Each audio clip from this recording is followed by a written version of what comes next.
c'est prétendument faux que nga taxaw jàkkaarloo sénégalais yi di leen gëmloo ni man damaa jub beneen bi ci affaire u rapport yi mais président Bougane dafa bindoon benn texte boo xam ne daf ci doon interpeller le président Macky Sall di ko wax ni dama lay avertir par rapport ak gestion fonds force Covid bi lan la ko waxoon monsieur le président savez-vous que la corruption la surfacturation wala livraison fictive yi wala li nga xam mooy détournement yi dafay plomber tout effort de développement wax loolu président Macky Sall première question deuxième question bi wax ko ni ko est-ce que comprendre nga ni le président Macky Sall général François Ndiaye bi nga xam ne moom moo jiite woon affaire force Covid bi comprendre li xew ci manigance yi surfacturation yi ak lu jëm ci livraison fictive yi surtout par rapport ak matériel médical yi ak effort yi nga xam moom la ñu war a déployer service yi nga xam dañ koy fay pour lutter contre la pandémie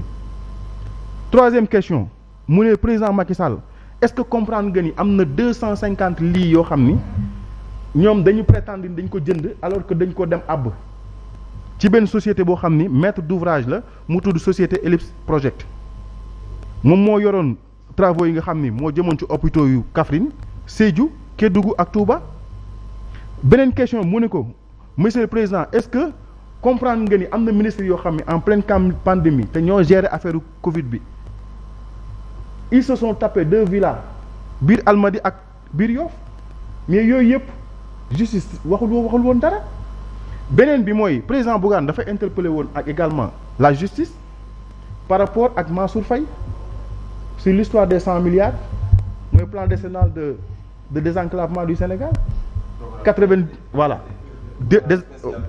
désenclavement du Sénégal de 98 milliards yoo xam ni dañ ko placé ci ay comptes yoo xam ne ay comptes privés la DAT ñu expliqué ci wax ci lu ne ba génnee numéro compte yi mais boobu ana Cour des comptes moo tax Cour des comptes li muy wax ñun parfois ça nous laisse au pôle nord parce que dañuy comprendre ni état donte da ngaa nekk ci sa régime da ngaa nekk en plein règne bu rapport waree dal sa kaw dafa war a dal sa kaw mais justice bu waree sévir également dafa war a sévir ñun loolu la ñu gëm képp ko xam da nga laale ci deniers publics yi alalu askan bi da nga war a rendre compte ñun loolu la ñu gëm quitte à ce que sax ñu dóor la des peines lourdes comme loo xam ne dafay nekk un exemple beneen bi moom mooy tey ñi nga xam ne dañu nekk ci seen biir farak ñoom képp koo xam ne rapport daf la épinglé également dañ la war a jébal justice ñun loolu lañ gëm. mais rapport amul. loolu lañ gëm. mais loolu mooy yoon. loolu mooy yoon. mais tey mën loolu jàpp ni nekk ci biti di leen yóbbu ñuy répondre justice alors ñi nga xam ne dañu déclaré dañuy soutenir Diomaye président ñooñu ñi ngi continuer di gérer. ñan. Lassana Gagny Sakho. ban rapport moo épinglé Lassana Gagny Sakho. beneen bi. non damay ñëw ak yow ci li nga xam ni. ban rapport moo ko épinglé moom la ñuy wax. da ngay toog rek di xaar kii Lassana Gagny. gestion accès sur le résultat tu sais qu'il peut porter plainte contre toi parce que gis nga Ousmane Sonko. yaa ngi koy tudd quoi te nekku fi. Ousmane Sonko.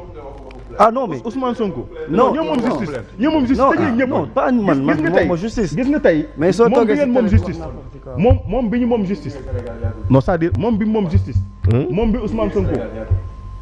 moom bi gis nga moom bi ngeen moom justice ba bëgg étouffer voix discordante yëpp xam nga la lay indi ay genre naboudage yooyu ñooy génn taxaw fële di ko saaga du ci mën dara parce que ñi war a wax bu ñu waxul ñeneen ñooy wax yow leen ngeen comprendre wul phénomène yooyu ngeen di créer parce que ñi war a wax ñëpp da ngeen leen bëgg a jël tëj leen di leen effacer te loolu c'est pas possible ci Sénégal bi ñu nekk beneen bi li ma bëgg a wax mooy sànq dañ ni gestion axée sur le résultat Ousmane Sonko bi muy toogee ci hémicycle bi am na benn femme bu doon jël parole ba mu naan ko waxal olof mais ministre boobu moom leer na ko en âme et conscience ne ministre boobu du def résultat bi ministre bi mu ngi jàkkaarloog moom xam na ko ne du def résultat mais fi mu ko teg récompense politique la mais au nom de quoi pourquoi nga ne du def non xam na ko Ousmane Sonko xam na ne du def résultat pourquoi xam na ko incompétence ministre de la santé xam na ne du def résultat ministre bu gérer wàllu communication télécommunication du def résultat xam na ko non déglu li ma la wax li ma lay wax nii c'est patent c'est factuel c'est factuel li ma lay wax nii du c'est factuel am na ci ay DG parler en public quand même ak les compétences qu'on a rien à voir non xam nga ba léegi waxuma la ni muy waxee waxuma la ni il n'est pas éloquent Ousmane Sonko il est éloquent mais il est incompétent wax leen ma ban projet bu rentable la indil Sénégalais yi boo xam ne Sénégalais yi day améliorer suñu vie depuis 13 mois mi ngi ci à la tête de ce gouvernement mais wax leen ñu ban projet la jëlee bitim réew indi ko Sénégal wax leen ñu ñaata franc la dugal Sénégal 1 franc dugal ko biir gafaga réew mi et pourtant réew mi ngi koy continuer di entretenir c'est-à-dire waxewuma ci côté éloquence beneen bi mooy kii gérer suñu ministre de l'enseignement supérieur ka ko gën a éloquent mais est-ce que def na résultat defagul résultat secteur yooyu ñu yor yëpp dafa nërmeelu enseignement supérieur tey la gën a nërmeelu éducation nationale moo gën a am problème suñu enseignants yi nekkuñ dans de bonnes conditions pour encadrer suñu élèves yi pour ñu def de brillants résultats suñu secteur santé tey la gën a daanu ki yor suñu économie ak finance tey la gën a nërmeelu pourquoi parce que Ousmane Sonko dafa bëgg a gérer lépp même wàllu finance da ko bëgg a gérer biir primature c'est-à-dire gis nga réew mi li ñu fi bëgg a wax war a wax moo bari sànq dama nekkoon ci benn pàcc bu am solo ma ni la gestion axée sur le résultat dañ ko war a incorporer sax suñu charte fondamentale képp koo xam ne say compétence mayu la nga gérer waruñu la entretenir wala ñu lay fay ci li nga xam mooy l'argent du contribuable ñun loolu lañ gëm xam nga kon sàcc ak détournement kon day nekk loo xam ne dootuñu ko waxati beneen bi mooy ñun dañ d'accord ci haute cour de justice mais ce serait plus pertinent que haute cour de justice boobu bu fekkoon opposition bi amoon na majorité à l'Assemblée nationale mais toujours est-il que comme am nañ majorité à l'Assemblée nationale ñun jàpp nañu ni ñi war a dem dinañ dem wuyu ji te justice aussi dina def liggéeyam en toute impartialité loolu la ñu gëm parce que jàpp nañu tey ñii fi nekk nii tey bu subaa dañ fiy jóge parce que le karma existe liñ doon def Macky Sall démb ñoom moom lañ leen di def actuellement Ousmane Sonko bi muy toog fii di saaga nit ñi di xaste di def lu nekk moo tax xale yu ndaw yi léegi moom la ñuy saaga moom la ñuy xas opposition bi def ñu ko de xale yi ñoo koy saaga xale yi ñoo koy weddi xale yi ñoo koy yóbbu vaar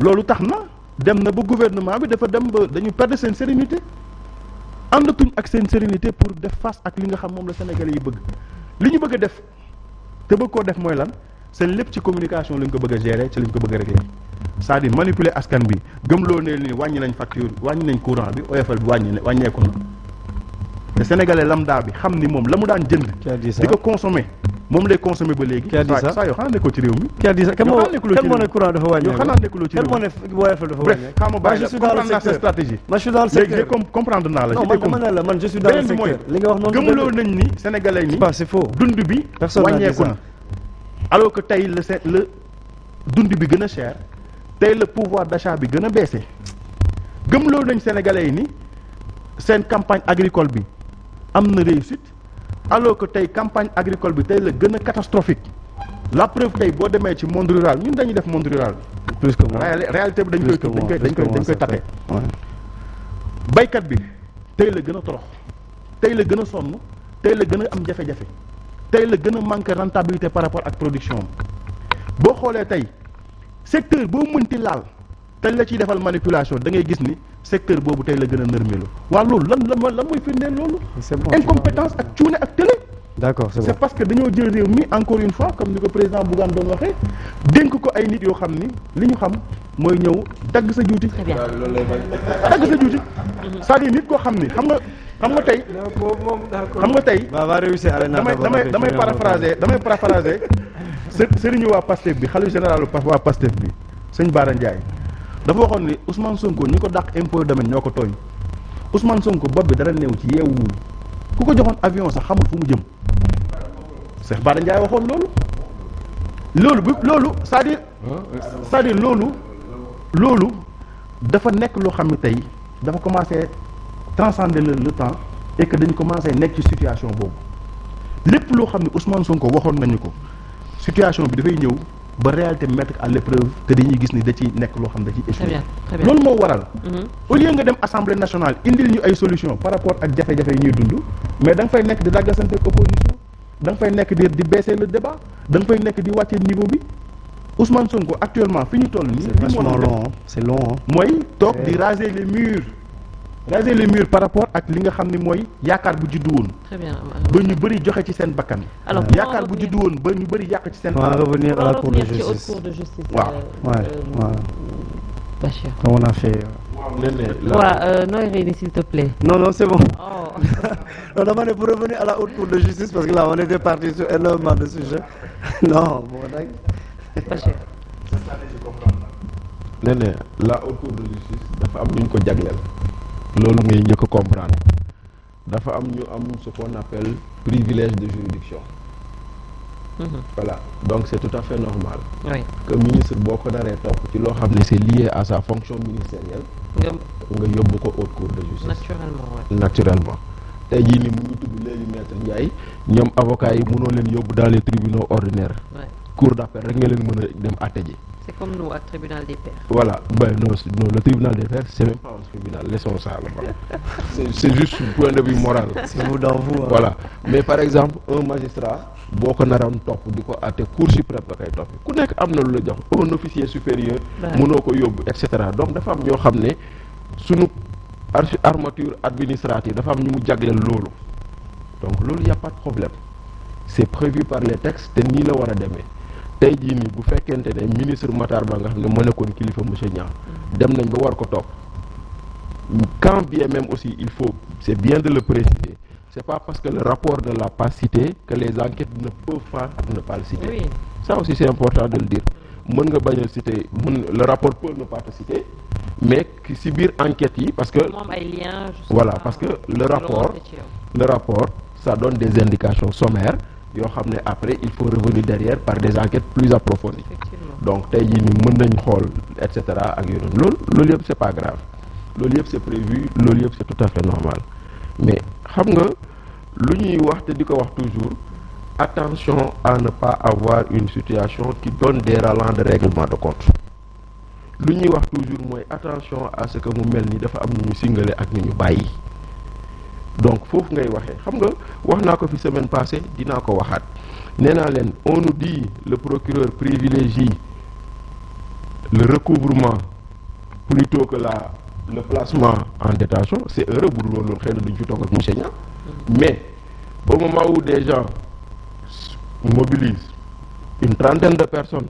250 millions de caution 2 personnes ont déposé 400 milliards de caution ñu bañal leen ko c'est toujours les deniers publics donc après tu vas te dire non lu ñu wax ni dañu ne dafa am ay biens dañoo teg équivalent 400 milliards de caution waaw dans tous les cas dañ leen ko bañal. Bachir waxal ne le juge n'est pas lié par la caution comme ça kii bi mat quoi.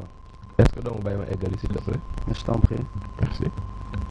La caution le juge n'était pas lié par la caution de monsieur Niang et pourtant le procureur l'a accepté il a remercié le procureur. Oui, tu sais pourquoi? Oui. Parce que le procureur on vise un article du code de procédure pénale qui oblige le juge à se référer au procureur pour chaque acte qu'il pose.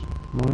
Donc ça veut dire que c'est pas le juge qui n'était pas lié, c'est le procureur qui a refusé. Non, dans le cas d'espèce, le juge n'est pas lié, d'accord. Non, c'est-à-dire que si le juge est d'accord, le procureur refuse, oui, bah oui. On suit ce que le procureur a dit. Aujourd'hui, le juge exemple sur le cas Diop, la chambre d'accusation a dit mettez-le sous bracelet électronique. Le procureur a refusé. Donc on sait que qui a refusé, c'est l'exécutif. Donc bon tey jii nii moom loolu la ñuy waxaat fii nii moom la ñuy waxaat nii le juge n'est pas lié par la caution si le procureur est d'accord day am si le procureur n'est pas d'accord même si le juge est d'accord du am donc voilà ce que je dis maintenant aujourd'hui nee na bu loolu jàllee xam nga il a dit que la Cour des comptes ils font un travail sérieux je n'en doute pas mais ils peuvent se tromper de bonne foi ou bien ils peuvent avoir été manipulés ou ils peuvent même être des fois être de mauvaise foi. Oui. Pour X raisons. Pour des raisons personnelles, pour des raisons individuelles, parce que nous sommes des humains ay nit lañu des administrations yoo xam ne ay nit lañu yow tey jii ministère des finances boobu nga bokk ñàkkul am na ko xam ne bu la rombee du la nuyu doo ko nuyu c'est humain. Je parle de la Cour des comptes. Je parle de la Cour des comptes. Okay. Je dis la Cour des comptes peut faire un excellent travail comme elle peut se tromper de bonne foi comme elle peut être aussi avoir agi de mauvaise foi. D'accord. Voilà. Donc, ce que je dis, tey jii nii le plus gros de cette affaire de marché bi nga xam ne jàpp nañ leerul c'est le marché du riz sur 2,9 milliards. Mais c'est à mourir de rire finalement quand aujourd'hui il y a un décret qui autorise une dérogation sur le code des marchés publics par rapport à la situation de Covid. Tu as la possibilité de faire des achats sans passer par le code des marchés. Yow nga war a jënd 110 000 tonnes de riz, d'huile, etc. d'un équivalent de 69 milliards de francs au ministère du Développement communautaire. Yow, qu'est-ce que tu fais? Tu écris à l'ARMP. Et tout ça, c'est dans le rapport. Hein? Tu écris à l'ARMP pour dire, je dois passer des marchés, malgré qu'il y a la dérogation, qu'est-ce qu'on peut faire? L'ARMP un appel d'offres sur un délai de 7 jours, etc. Cet appel d'offres est fait à nous. Ils ont reçu 30 soumissions. Sur les 30 soumissions, il faut conforme aux spécifications techniques. La disponibilité du riz sur le marché. Et ensuite, vu l'urgence. Et deuxièmement, sur le prix, sur les 30 soumissionnaires, il y a des propositions de 275 francs le kilogramme, c'est-à-dire 275 000 la tonne. Et voilà que cette opération-là, la Cour des comptes a dit que c'est de la surfacturation. Nit ko xamné dafa def appel d'offres, il y a 30 soumissionnaires, ubbi ay pliam, tan les 4 prix les plus bas, ñu né tu as surfacturé. Maintenant, sur quoi se fonde la Cour des comptes pour dire qu'il y a surfacturation? Et c'est là où le problème se situe. Pour deux raisons. L'arrêté qu'on vise pour dire que c'est de la surfacturation, c'est le même arrêté qui fixe le prix du sucre. La Cour des comptes estime qu'il y a une surfacturation sur le riz et dit qu'il n'y a pas de surfacturation sur le sucre. Est-ce qu'il y a un guise ou pas? Donc aujourd'hui, est-ce que c'est parce que le sucre, CSS lañ ko jëndé té CSS ay tubab lañ motax ñëwé leen tuddu wala on va mettre en mal des commerçants et des Sénégalais? Donc tu te poses cette question. Maintenant, il paraît que celui qui a gagné, c'est un proche de Mané. Ceux qui ont gagné, c'est à la suite. Un monsieur d'origine libanaise. Il a une entreprise qui est dans l'agroalimentaire, qui vient dans le restaurant. Qui est proche de la famille. Voilà. Il est proche de la famille de qui? Dans tous les cas, il a gagné, en tout cas, il a gagné. Normalement, j'ai bien compris. Il paraît qu'il était proche de la famille. Ce que moi je veux dire, pour terminer sur ça, moi, madame, la Cour des comptes se base sur un arrêté de 2013 pour dire que l'eau mooy nek surfacturation par rapport au prix de 2020. Le problème la loi 94-63 qui était en vigueur. Alors je suis obligé de te couper parce que là nous avons un petit problème technique et on est obligé de fermer. Je suis vraiment désolé, chers téléspectateurs, on est vraiment désolé. Nous voulons dire remercier et de rendez-vous vendredi prochain, Inch'Allah.